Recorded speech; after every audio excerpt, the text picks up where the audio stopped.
दोस्तों, कभी कभी हम यूं ही बेवजह किसी बात को लेकर हमारे मन में फिजूल तरह तरह के सवाल उठने लगते हैं।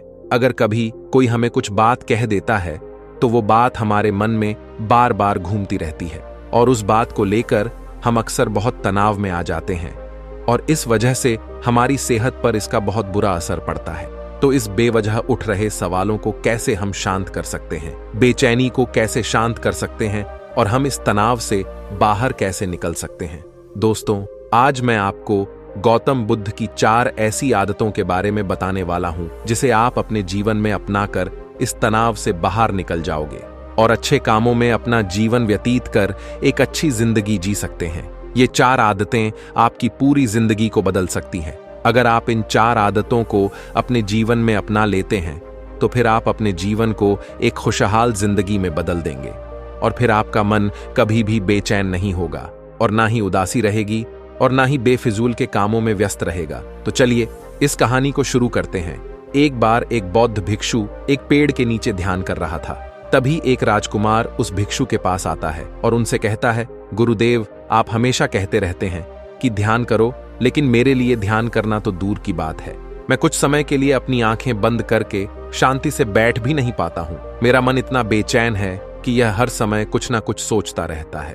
मैं जब भी ध्यान करने बैठता हूं तो मेरे अंदर विचारों का तूफान आने लगता है। न जाने कितने सारे अजीबो गरीब विचार लगातार मेरे मन में आते रहते हैं। मैं इन्हें रोकने की बहुत कोशिश करता हूं, लेकिन जब मैं इन्हें रोकने के लिए ध्यान करने की कोशिश करता हूं तो मेरा मन अशांत होने लगता है और फालतू की बातें मन में उठने लगती हैं और फिर मैं ध्यान को तोड़कर बैठ जाता हूं। इतनी बातें कहने के बाद वह उस बौद्ध भिक्षु से कहता है, कृपा करके आप मेरी इस समस्या का कोई समाधान बताएं। यह सुनकर भिक्षु ने कहा, मैं क्या समाधान बता सकता हूं? सोचो, तुम्हारा ही मन है, लेकिन यह तुम्हें कुछ देर तक आंख बंद करके बैठने भी नहीं देता है। तुमने अपने इस मन को कितना आजाद कर रखा है।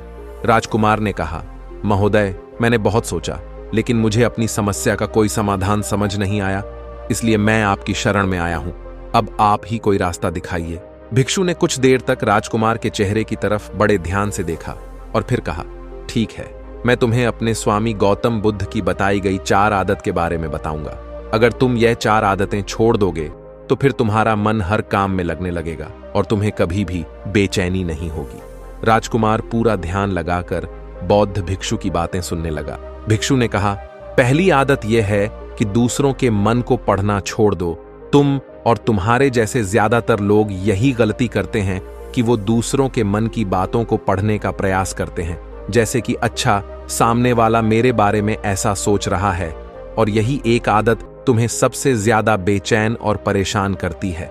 ज्यादातर समय पर लोग दूसरों के मन की बातों को गलत और नकारात्मक तरीके से ही पढ़ते हैं। जैसे कि लोग अक्सर सोचते हैं कि दूसरे लोग उनकी तरक्की से जलते हैं, उसे नीचा दिखाना चाहते हैं, उसे पसंद नहीं करते, उसकी मदद नहीं करना चाहते, और ऐसी ही ना जाने कितनी सारी नकारात्मक बातें ये लोग दूसरों के प्रति अपने अंदर बैठा लेते हैं। फिर उनके बारे में ही सोचते रहते हैं, उनसे बदला लेने के तरीके सोचते रहते हैं, उन्हें नीचा दिखाने के मौके ढूंढते रहते हैं, और दूसरों के प्रति यही नकारात्मक सोच इन्हें दुखी करती है और फिर यह लोग बेचैनी महसूस करते हैं।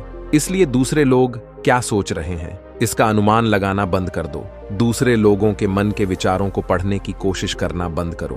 अगर पढ़ना ही है तो खुद के विचारों को पढ़ना शुरू करो कि तुम्हारे अंदर क्या चल रहा है। कहीं तुम नकारात्मक सोच या बुराई करने जैसी आदतों के शिकार तो नहीं हो रहे हो। फिर बौद्ध भिक्षु ने कहा, दूसरी आदत ये सोचना कि अगर मैं असफल हो गया तो लोग क्या कहेंगे, कहीं लोग मुझ पर हंसेंगे तो नहीं। जो हंस रहा है उसे हंसने दो। लोगों की असफलता पर हंसना तो लोगों का धर्म है, क्योंकि अगर तुम सफल हो जाते तो यही वो लोग हैं जो तुम्हारी तारीफ करते, तुम्हें सम्मान देते, तुम पर गर्व करते। अगर तुम अपने सफल होने पर दूसरों से तारीफ की उम्मीद करते हो तो अपनी असफलता पर उनके हंसने से तुम्हें दुखी नहीं होना चाहिए। और समस्या यही है कि हम इंसान असफलता को बुरा मानते हैं, जबकि असफल होना सफल होने से भी ज्यादा जरूरी है, क्योंकि बिना असफल हुए सफल इंसान के अंदर घमंड और दूसरों को खुद से छोटा समझने की भावना पैदा करती है, जबकि असफलता हमें विनम्र रहना, धैर्य रखना और लगातार प्रयास करना सिखाती है। इसलिए असफलता को बुरा मत समझो, और अगर तुम्हारे काम में असफल होने की संभावना नहीं है तो इसका अर्थ है कि तुमने अपना लक्ष्य अपनी क्षमताओं से छोटा बनाया है। और अगर लोग तुम पर हंस नहीं रहे, तुम्हें ताने नहीं मार रहे हैं, तुम्हारी बुराई नहीं कर रहे हैं, तो इसका मतलब तुम अंदर से मरे हुए हो। तुम अपने मानसिक सीमाओं से बाहर जाकर कुछ नया करने का प्रयास नहीं कर रहे हो, क्योंकि असफल भी वही होता है जो कुछ नया करने का प्रयास करता है। और एक बात हमेशा याद रखना, अगर तुम्हारे अंदर असफल होने का साहस नहीं है तो तुम कभी भी कोई भी बड़ा लक्ष्य हासिल नहीं कर पाओगे जो तुम करना चाहते हो। इसलिए असफल होने और लोगों के हंसने से डरना बंद कर दो। बौद्ध भिक्षु ने आगे कहा कि तीसरी आदत यह है कि बेवजह समय को बर्बाद करना छोड़ दो। लोगों को लगता है कि वो समय को काट रहे हैं, लेकिन असल में समय हर बार उन्हें काट रहा है। लोगों के द्वारा समय को व्यर्थ के कामों में बर्बाद करने का केवल एक ही कारण है, और वह यह है कि उन्हें लगता है कि उनके पास बहुत समय है, जबकि सच्चाई यह नहीं है। क्योंकि उनसे पहले वाले लोगों को भी यही लगता था कि उनके पास बहुत समय है, लेकिन उन्हें पता नहीं चल पाया कि कब समय बीत गया और उनका बुलावा आ गया। और जब तक उन्हें अपनी गलती का एहसास हुआ, तब तक समय उनके हाथ से निकल चुका था। बस पछतावा ही रह गया था कि सारा जीवन व्यर्थ के कामों में बर्बाद कर दिया, और फिर इस दुनिया से बिना खुद को जाने, बिना इस जीवन की सच्चाई को समझे वह चले गए। इसलिए जब तक यह जीवन है, इसे अच्छे कामों में लगाओ, दूसरों की मदद करने में, लोगों को सही राह दिखाने में। और दूसरी बात, समय को बर्बाद करने से आज तक किसी को खुशी नहीं मिली है। हालांकि समय काटने से तुम्हें क्षण भर की खुशी तो महसूस हो सकती है, लेकिन जब तुम्हें होश आता है और तुम देखते हो कि कितना सारा समय बर्बाद किया जा चुका है, तब तुम्हें खुद पर क्रोध आता है और तुम पश्चाताप के भाव से भर जाते हो। और फिर यही पश्चाताप का भाव तुम्हारे अंदर तनाव पैदा करता है और तुम बेचैन हो जाते हो और लगातार अपनी उस गलती के बारे में सोचते रहते हो। फिर तुम्हारा किसी भी काम में मन नहीं लगता और तुम उदास रहने लगते हो, और यह चक्र लगातार चलता रहता है, जिसकी शुरुआत हुई थी समय को काटने से। इसलिए समय को काटना बंद करो और वो करना शुरू करो जो जरूरी है। बौद्ध भिक्षु ने आगे कहा, चौथी आदत यह सोचना छोड़ दो कि मुझसे बड़े बड़े लोग नहीं कर पाए तो मैं कैसे कर पाऊंगा। असल में दूसरों से खुद की किसी भी चीज में तुलना करना ही व्यर्थ है, और यह तुलना करना ही हमें हानि पहुंचाती है। सबकी परिस्थितियां अलग अलग होती हैं, सबकी सोच अलग है, और क्या हुआ अगर दूसरे नहीं कर पाए तो हो सकता है कि तुम ही कर जाओ, क्योंकि अक्सर वही लोग इतिहास रचते हैं जिसे ज्यादा उम्मीद नहीं होती। और फिर हो सकता है कि जिसे तुम बड़ा समझ रहे थे, जिसके लिए तुम सोच रहे थे कि उसने बहुत मेहनत की है, बहुत प्रयास किया है, उसने कभी उतना प्रयास किया ही ना हो, केवल मेहनत करने का दिखावा किया हो। क्योंकि ज्यादातर लोग कभी उतनी मेहनत करते ही नहीं हैं जितनी उन्हें अपने लक्ष्य प्राप्ति के लिए करनी चाहिए, और दूसरे लोगों के सामने यह दिखाने का प्रयास करते रहते हैं कि मैंने तो बहुत मेहनत की थी, लेकिन मेरी किस्मत ही खराब थी। और यही वो लोग हैं जो दूसरों को बातों ही बातों में कहते रहते हैं कि जब इतनी मेहनत करने के बाद मैं सफल नहीं हो पाया तो तुम कैसे हो पाओगे। लेकिन अंदर ही अंदर ये इस बात को जानते हैं कि उन्होंने कभी उतनी कोशिश नहीं की थी जितनी उन्हें करनी चाहिए थी।